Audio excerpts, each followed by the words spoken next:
Live আৱাৰলৈ স্বাগতম ষ্টুডিঅ'ত মই পাপৰি আৰু প্ৰথমটো খবৰ কৃষ্ণাই পেট কটাত আৰক্ষীৰ গুলী চালনা আৰক্ষীৰ গুলীত নেগুৰ পেলালে তিনি অপহৰণকাৰীয়ে লক্ষীপুৰ বগুৱানৰ এজন ব্যৱসায়িক অপহৰণ কৰিছিল অপহৰণকাৰী দলটোৱে কৃষ্ণাৰ অপহৰণকাৰী দলটো আত্মগোপন কৰি আছিল পেট কটাৰ এটা ঘৰৰ গৰাকীৰ লগতে আৰক্ষীয়ে গ্ৰেপ্তাৰ কৰিছে তিনি অপহৃতক অপহৰণকাৰী আশ্ৰয় লোৱা ঘৰৰ গৰাকীৰ নাম হৈছে ৰবিউল আলম কিন্তু ৰহস্যজনকভাৱে এতিয়ালৈকে আৰক্ষীয়ে উদ্ধাৰ কৰিব পৰা নাই অপহৃত লোকজনক অপহৃতৰ সন্ধানত আৰক্ষী অভিযান অব্যাহত ৰাখিছে শুকুৰবাৰৰ নিশাৰ প্ৰায় চলি আছে কৃষ্ণা আৰক্ষীৰ ধাৰাবাহিক অভিযান পুনৰ কৈছো কৃষ্ণাৰ পেট কটাত আৰক্ষীৰ গুলী চালনা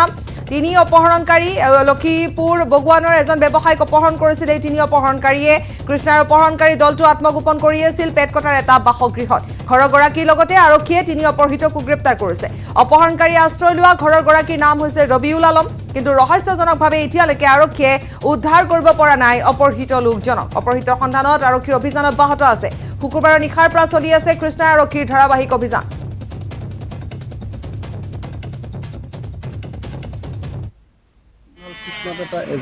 এগৰাকী ব্যৱসায়িক অপহৰণ কৰিছে নাজানো নেকি ইয়াতে বাহৰ পাৰ্টি আছে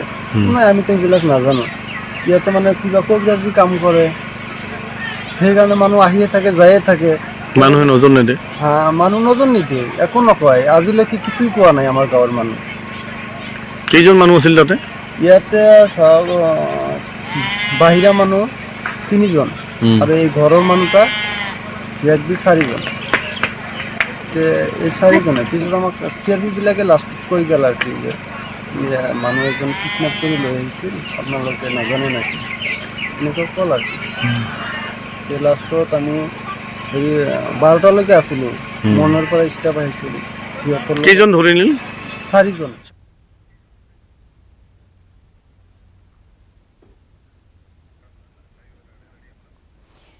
আৰু অৰূপনাথৰ সৈতে সংযুক্ত হৈছো অৰূপে আমাক আৰু অধিক জনাব পাৰিব অৰূপ আপোনাৰ ওচৰলৈ আহিছো কিন্তু ইমানখিনি কথা আমি ইতিমধ্যে জানিলো অৰূপ যে তিনি অপহৃতক যেহেতু গুলী চালনা কৰিব লগা হ'ল আৰক্ষী জালত পৰিল কিন্তু যিগৰাকীক অপহৰণ কৰিছিল সেইগৰাকী ব্যৱসায়ী সন্ধান এতিয়ালৈকে আৰক্ষী উলিয়াব পৰা নাই অৰূপ নিশ্চয়কৈ পাপৰি যিগৰাকী লোকক আচলতে অপহৰণ কৰিছে আৰু যিজন লোক আচলতে লক্ষীপুৰ থানাৰ অন্তৰ্গত যি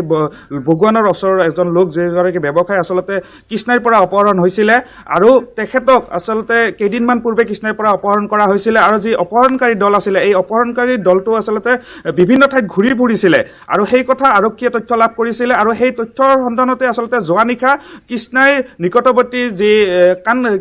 যি অঞ্চল আছে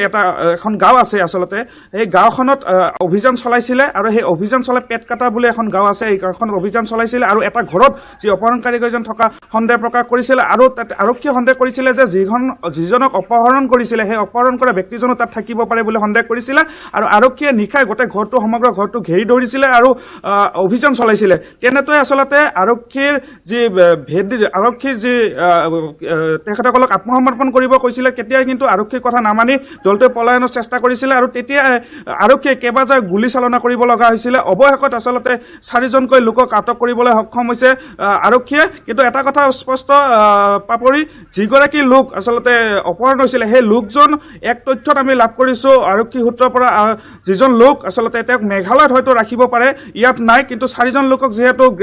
আটক কৰা হৈছে গতিকে এই 4জন লোকৰ স্বীকাৰোক্তিৰ ভিত্তিত হয়তো কম সময়ৰ ভিতৰতে অপহৃত যিজন ব্যৱসায়ী আছে ব্যৱসায়ীজনক উদ্ধাৰ কৰিব পাৰে আৰক্ষীয়ে কিন্তু যিটো অঞ্চলত গুলী চালনা ঘটনা হ'ল নিশা এডিশ্যনেল এছপি অতিৰিক্ত আৰক্ষী অধীক্ষক মৃণাল ডেকাৰ নেতৃত্বত অভিযান চলিছিল আৰু তেখেতৰ নিৰ্দেশতে আচলতে কেইবাজাক গুলী চালনা সংঘটিত হৈছিলে আৰু সমগ্ৰ অঞ্চলটোৱে আচলতে এতিয়া চাঞ্চল্য বিৰাজ কৰিছে পাপৰি আৰু ধন্যবাদ জনাইছো আৰু এইখিনিতে অৰূপে আমাক জনালে যিগৰাকী ব্যৱসায়িক অপহৰণ কৰা হৈছিল সেইগৰাকী ব্যৱসায়িক হয়তো মেঘালয়ত ৰখা হৈছে আৰু কিছু সময় পিছত জানিব পৰা যাব বাকী তিনি অপহৃতক ইতিমধ্যে যিহেতু আৰক্ষীয়ে আটক কৰিছে সোধা পোছা অব্যাহত ৰাখিছে আৰু তাৰে ভিত্তিতে আৰু হয়তো কিছু সময় পিছতে সকলোবোৰ তথ্য আহি পৰিব যে যিগৰাকীক অপহৰণ কৰা হৈছিল সেইগৰাকী হয়তো মেঘালয়ত ৰখা হৈছে কিন্তু আমি এই মুহূৰ্তত যিটো ঘটনা আমি জনালো যিটো ঘটনা সংঘটিত হ'ল তিনি অপহৰণকাৰীৰ লগতে ঘৰৰ গৰাকীকো গ্ৰেপ্তাৰ কৰিছে আৰক্ষীয়ে লক্ষীপুৰ বগুৱানৰ ব্যৱসায়িক অপহৰণ কৰিছিল এই দলটোৱে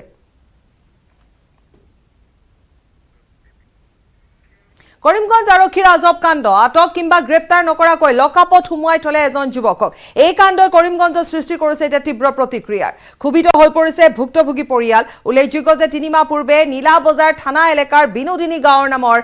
লোকজনৰ বলি হৈছিল নিখংস হত্যাকাণ্ডৰ এগৰাকী মহিলাৰ লগতে কেইবাজনো লোকৰ বিৰুদ্ধে হত্যাৰ অভিযোগ উত্থাপন হৈছিল হত্যাকাণ্ডৰ অভিযোগত কেইবাজনো লোক জড়িত হৈ আছিল বুলি আৰক্ষীয়ে জনাইছিল আৰু আৰক্ষী জালত পৰিলেও মুকলি আকাশৰ তলত কিন্তু ঘূৰি ফুৰিছিল আন কেইবাজনো তাৰে অভিযুক্ত মহিলাগৰাকীয়ে হত্যাৰ বলি হোৱা নুৰুল হকৰ ভাতৃ শামছুল হকৰ বিৰুদ্ধে তৰিলে বলৎকাৰৰ গোচৰ হত্যাকাণ্ডৰ তদন্ত সম্পূৰ্ণ কৰিব নোৱাৰা কৰিমগঞ্জ আৰক্ষীয়ে বলৎকাৰৰ গোচৰত আটক কিংবা গ্ৰেপ্তাৰ নকৰাকৈ লকআপত সুমুৱাই থলে শামছুল হকক আৰু এই কাণ্ড সমগ্ৰ কৰিমগঞ্জ জিলাত তীব্ৰ প্ৰতিক্ৰিয়াৰ সৃষ্টি কৰিছে মাৰ্ডাৰ কেছৰ ভিক্টিম বা কিবা কিবি এইবিলাকতো মই নাজানো কালি এটা মাইকীয়ে কেছ দিছে তাক ৰেপ কৰিছে তাৰপিছতে এফআইআৰ নাম 21টো ফুটপুচৰ কাৰণে আমি আনিছোঁ না এৰেষ্ট কৰে না এতিয়ালৈকে আপুনি নাই এৰেষ্ট তেনেহ'লে আপুনি লকআপৰ ভিতৰত কেনেকৈ দিছে এইটো ফুটপুচৰ কাৰণে আনিছোঁ আৰু আমি উৎপোচ কৰিবৰ কাৰণে আমি লকআপৰ ভিতৰত ৰাখিছে এইটো নগাঁও আৰক্ষী জালত পৰিছে 5 দুধৰ্ষ ডকাইত নগাঁৱৰ হেৰাপতিৰ পৰা গ্ৰেপ্তাৰ হৈছে দুধৰ্ষ ডকাইত কেইটা ধৃত ডকাইত কেইটাৰ পৰা আৰক্ষী জব্দ কৰিছে হস্তনিৰ্মিত পিস্তল সহ 6 যায় সক্ৰিয় গুলি ধৃত ডকাইত কেইটা আইনুদ্দিন সমীৰুদ্দিন আব্দুল জলিল আব্দুল কাদিৰ আৰু মজিবুৰ ৰহমান মাৰণাস্ত্ৰ সৰবৰাহৰ লগত জড়িত আছিল ধৃত ডকাইত কেইটা সুপাৰী কিলাৰ হিচাপেও কাম কৰিছিল ধৃত ডকাইত কেইটাই নগাঁও আৰক্ষী জালত পৰিছিল পুনৰ এবাৰ কৈছো এই মুহূৰ্তত যে নগাঁও আৰক্ষী জালত 5 দুধৰ্ষ ডকাইত নগাঁৱৰ হেৰাপতিৰ পৰা গ্ৰেপ্তাৰ হৈছে দুধৰ্ষ ডকাইত কেইটা ধৃত ডকাইত কেইটাৰ পৰা আৰক্ষী জব্দ কৰিছে হস্তনিৰ্মিত পিস্তল সহ 6 যায় সক্ৰিয় গুলি ধৃত ডকাইত কেইটা আইনুদ্দিন সমীৰুদ্দিন আব্দুল জলিল আব্দুল কাদিৰ আৰু মজিবুৰ ৰহমান আজি হেৰাপতিত আমাৰ লোকেল CRPFৰ এটা খবৰ আছিলে তো সেইটো লৈ আমাৰ IC হাইবেৰ গাঁও সাব ইন্সপেক্টৰ তৰংগ পটৱাৰী এইটো অপাৰেশ্যনটো লিড কৰিছে আজি ইয়াতে 5জন লাইক ভেটেৰান ক্ৰিমিনেলছ হয় আৰু পাৰ্ট টাইম ডেকয়ডছ হয় তাক ধৰা হৈছে তাৰ লগতে একটা হ্যান্ডমেড পিস্তল 6টা ৰাউণ্ড বৰামদ কৰা হৈছে আজি আমাৰ খবৰ আছিলে কি এই 5জন ইয়াত একত্ৰিত হৈছে তাৰ ভিতৰত একজনৰ বহুত বেয়া ৰেকৰ্ড আছে ডিমাপুৰ লৈ হজাই লৈ গোলাঘাট লৈ চাৰফালে ঘূৰি লৈ তাৰ লগত আমাৰ লগত সলিড এভিডেন্স আছে কেনেকুৱা এই আৰ্মছ ট্ৰানজেকশ্যনৰ কথা পাতিছে কেনেকুৱা আৰ্মছ মঙাই দিব সেইটো কথা কৈছে প্লাছ সুপাৰী লোৱাৰ কথা কৈছে কি পইচা দিলে জেক মাৰিব ক'ব আমি মাৰি দিম তো এনেকুৱা ড্ৰেডেড ক্ৰিমিনেল হয় পুৰণা ক্ৰিমিনেল হয় তাৰ ভিতৰত একজন আছে যাৰ কি এগেইনষ্টত একটা অলৰেডি পেণ্ডিং ৱাৰেণ্টো আছে তো সেই সব পুলিচ চাই লৈ পলালে কিন্তু বহুত দৌৰভাগ কৰি লৈ আল্টিমেটলি 5জনক ধৰা পৰিছে খন্তেক বিৰতিৰ পাছত মুম্বাইৰ ৰামভাও মহালগী প্ৰবোধিনীত চলিছে বিজেপি মন্ত্ৰী বিধায়কৰ প্ৰশিক্ষণ আজি পুৱা 9:30 বজাৰ পৰা আৰম্ভ হ'ব প্ৰশিক্ষণ পৰ্ব যোগ ব্যায়াম তথা কসৰতৰ পিছত প্ৰশিক্ষণত ভাগ ল'ব দেশৰ আন প্ৰান্তৰ লগতে অসমৰ 61 গৰাকী বিজেপি বিধায়কে ডক্টৰ বিনয় সহস্ৰবুদ্ধিৰ টিমৰ বিকাশ আৰু সংবাদ কৌশল শীৰ্ষক ভাষণেৰে আৰম্ভ হ'ব দ্বিতীয় দিনৰ প্ৰশিক্ষণ পৰ্ব ইয়াৰ পিছতে দলীয় বিধায়কৰ ভূমিকা কৰ্তব্য কাৰ্যালয় আৰু জনসম্পৰ্কৰ ওপৰত হ'ব মাৰ্গদৰ্শন শনিবাৰৰ দিনৰ 2:30 বিজেপিৰ যুটীয়া ৰাষ্ট্ৰীয় সাংগঠনিক সাধাৰণ সম্পাদক শিৱ প্ৰকাশ আৰু অসম বিজেপিৰ সাংগঠনিক সাধাৰণ সম্পাদক ফণীন্দ্ৰনাথ শৰ্মাই বিজেপিৰ কাৰ্যপদ্ধতি দিনচৰ্যা আৰু আহি থকা দিনৰ ৰূপৰেখাৰ ওপৰত ভাষণ ৰাখিব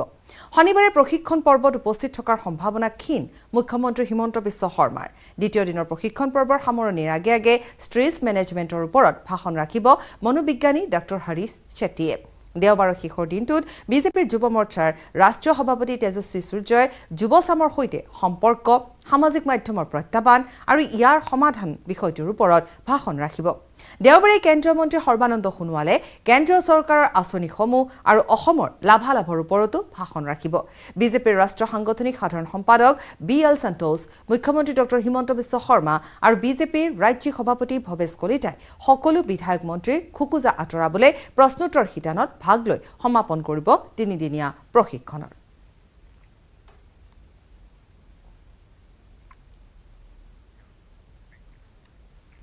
মেঘালয় সামিল হোৱাৰ হুংকাৰ দিলে অসমৰ জনতাই মন্ত্ৰী অতুল বৰাৰ সন্মুখতে এই হুংকাৰ কামৰূপ আৰু গোৱালপাৰা মেঘালয় সীমান্তৱৰ্তী 13খনকৈ গাঁৱৰ ৰাইজৰ 20 বছৰে স্থানীয় ৰাইজে দেখা নাপালে বিধায়কৰ সমষ্টিৰ উন্নয়নৰ নমুনা আৰু সেই শুকুৰবাৰে অসমৰ সীমান্ত উন্নয়ন মন্ত্ৰী অতুল বৰাৰ সন্মুখতে মেঘালয় সামিল হোৱাৰ হুংকাৰ দিয়ে আপাৰ তাৰাবাৰীৰ লোকসকলে মেঘালয়ৰ মন্ত্ৰী ৰেনিকটন এল টাংখাৰ সৈতে অসম মেঘালয় সীমান্ত ভ্ৰমণ কৰিছিল মন্ত্ৰী অতুল বৰাই আৰু সেই সময়তে অবাঞ্ছিত পৰিস্থিতিৰ সন্মুখীন হ'ল মন্ত্ৰী অতুল বৰা উল্লেখযোগ্য যে বিগত 20 বছৰে আপাৰ তাৰাবাৰীৰ ৰাইজে নিজৰ গাঁঠিৰ ধনেৰে নিৰ্মাণ কৰি আহিছে এই পথটো। ৰাইজৰ অভিযোগ মতে অসম চৰকাৰে কেৱল নিৰ্বাচনৰ সময়তহে আপাৰ তাৰাবাৰীলৈ প্ৰতিনিধি পঠায়। বৃহত্তৰ অঞ্চলবাসীয়ে বছৰ বছৰ ধৰি উন্নয়নৰ মুখ নেদেখাত গাৰোতানিৰ পৰা আপাৰ তাৰাবাৰীলৈ বিস্তৃত এলেকাৰ ৰাইজে মেঘালয়ত চামিল হোৱাৰ হুংকাৰ প্ৰদান কৰে। ইপিনে দুই ৰাজ্যৰ মন্ত্ৰীয়ে অংশগ্ৰহণ কৰা সভাত ক্ষুব্ধ হৈ পৰে আপাৰ তাৰাবাৰীৰ ৰাইজ। সীমান্তৱৰ্তী এলেকাৰ ৰাইজে অসম চৰকাৰৰ কোনো কথা শুনিব নিবিচাৰি উত্তেজিত হোৱাত সৃষ্টি হয় অপ্ৰীতিকৰ পৰিস্থিতি।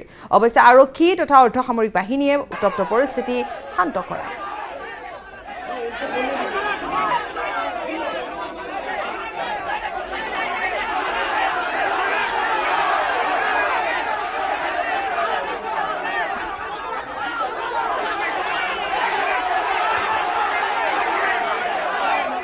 ইমান জোকে যে we are the tribal people in Assam, original tribal people in Assam. আমি অসমত গাৰো জাতি কি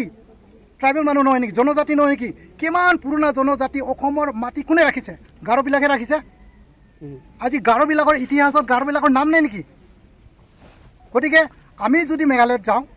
এইটো একদম খাটাং আমি যামেই, কিবা কৰিও যাম, কিন্তু মেঘালয়ত আমাক নিব লাগিব আৰু অসমৰ পৰা আমাক এৰি দিব লাগে। অসম চৰকাৰে আমাক এৰি দিব লাগে। তাৰমানে এনেকুৱা ধৰণে এৰি দিব লাগে যেন আমি গাৰোবিলাকক আমি চাবই পৰা নাই, আমি চাবই নোৱাৰোঁ আৰু ভৱিষ্যতেও আমি চাব নোৱাৰোঁ। গতিকে সিহঁতে মেঘালয়তে যাব লাগে,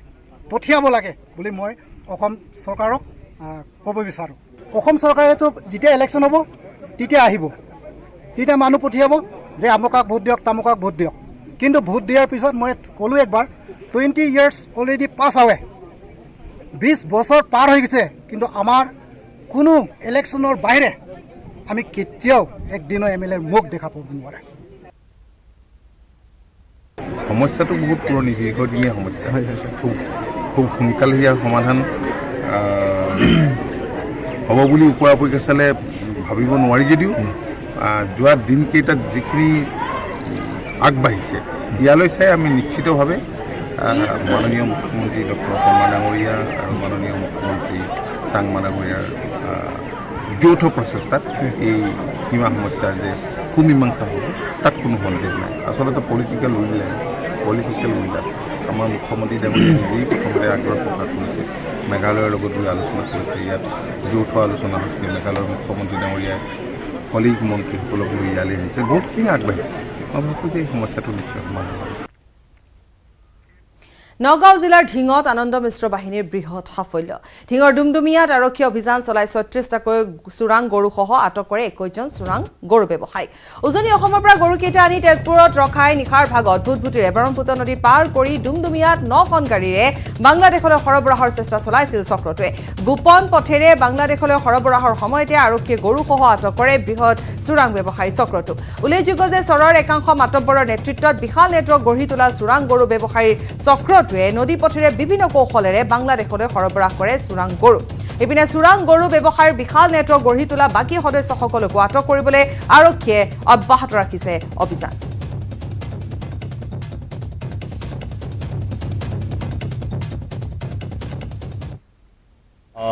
গৰু ধৰিছোঁ বহুত মান, ৰহাত ধৰিছোঁ আৰু বেলেগ বেলেগ জেগাত ধৰিছোঁ। ইয়াত দিয়াই যিটো পাৰ কৰাৰ চেষ্টাত মানে কি গৰুটো নৰ্মেল লোকেল বজাৰত কিনি লৈ একটা ডাঙৰ গাড়ীত উঠাই লৈ একদম চিধা বাংলাদেশৰ কাৰণে ওলাই দিয়ে। তো সেইটো যেতিয়া আমি মানুহ ধৰিছোঁ, ইণ্ট্ৰগেশ্যন কৰিছোঁ, ইণ্ট্ৰগেশ্যন কৰাৰ পিছত এইটো পূৰা মডাছ অপাৰেণ্ডিটো বুজি পাইছোঁ কি কেনেকুৱা এই কামটো চলে। তো সেই খবৰ পাই লৈ আজি আমি খবৰ পালোঁ কি আপাৰ আছাম দিয়া গৰু আনি লৈ ৰাতি নৌকা দিয়া নদী তাত তেজপুৰত ৰাখিলে, তাৰপিছত নৌকা দিয়া ক্ৰছ কৰালে, কৰি বেলেগ বেলেগ সৰু সৰু গাড়ীত লগাই দিয়া লোকেল বজাৰৰ মাৰফতত তাত কাগজ বনাব সেইকাৰণে পঠালে। তাত যি আছে, যি ডাঙৰ ডাঙৰ মাফিয়া আছে, যি গৰু পাৰ কৰায়, সেই সব বজাৰত ৱেইট কৰি আছে। সেই সব সৰু সৰু দিয়া লৈ তাত এক জেগা লৈ ইয়াত ৰূপহীহাট বা এই ওচৰত এৰিয়াত জমা কৰিব। জমা কৰাৰ পিছত ৰাতি অন্ধকাৰত সেইটো গাড়ী বা কণ্টেইনাৰত লগাব আৰু চিধা পাৰ কৰাব মেঘালয় ৰাস্তা হৈ বাংলাদেশ। তো সেই মডাছ অপাৰেণ্ডিটো আমি ধৰাৰ কাৰণে কি আমি সেইকাৰণে যে পিছত আহি ধৰিলোঁ, ৰাস্তা যেতিয়া পাৰ কৰাব তেতিয়া ধৰালৈ আগত আমি ভাবিলোঁ কি আগতে ধৰিলে ভাল হ'ব। আৰু ইয়াৰে সৈতে বাতৰিৰ পৰা বিদায় লৈছোঁ। নমস্কাৰ।